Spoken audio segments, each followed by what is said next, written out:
আজকে নতুন ভিডিও নিয়ে ভিডিওর বিষয়বস্তু প্রাইমারি রিক্রুটমেন্ট শিক্ষক নিয়োগ নিয়ে এই মুহূর্তে বড় খবর। পরীক্ষার্থীরা আজই জানুন, পশ্চিমবঙ্গে শিক্ষক নিয়োগ হবে 7 দিনের মধ্যেই।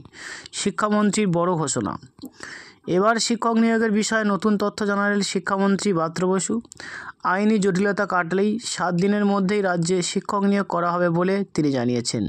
নতুন বছরের শুরুতে টেট উত্তীর্ণ পরীক্ষার্থীদের জন্য এটি এক দারুণ সুখবর বলা যায়।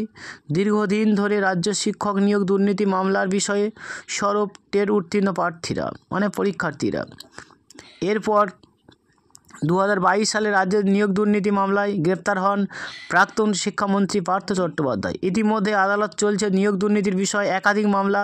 শিক্ষক পদে নিয়োগের ক্ষেত্রে এখনও আন্দোলন চলছে। এবার নতুন বছরে শিক্ষক নিয়োগের বিষয়ে বিরাট মন্তব্য করলেন শিক্ষামন্ত্রী ব্রাত্য বসু। উচ্চ প্রাথমিক শিক্ষক নিয়োগের বিষয়ে শিক্ষামন্ত্রী বলেন, কোর্টের জটিলতা কাটলেই 7 দিনের মধ্যে নিয়োগ দেওয়া হবে। একবার আদালত সবুজ সংকেত দিলেই নিয়োগ প্রক্রিয়া শুরু হবে বলে মনে করা হচ্ছে।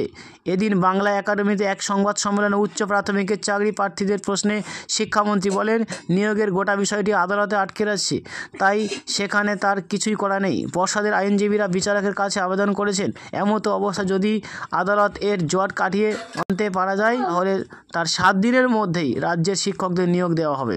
উল্লেখ্য, গত অক্টোবর মাসেই উচ্চ প্রাথমিকের শিক্ষক নিয়োগ কাউন্সিলের নির্দেশ দেয় আদালত। এরপরে তোড়জোড় শুরু করে স্কুল সার্ভিস কমিশন WBSSC। উচ্চ প্রাথমিকের প্রথম দফা কাউন্সিল প্রায় 1 মাস আগে শেষ হয়েছে, তবে এখনও শুরু হয়নি দ্বিতীয় পর্যায়ের কাউন্সেলিং।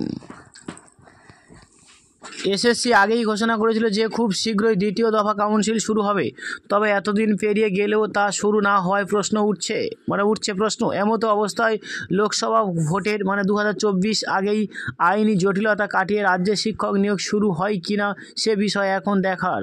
আর এই নিয়োগের জন্য কয়েক লক্ষ চাকরি প্রার্থী অপেক্ষা করে বসে আছে। পরে কিছু নতুন নিউজ নিয়ে আবার হাজির হচ্ছি।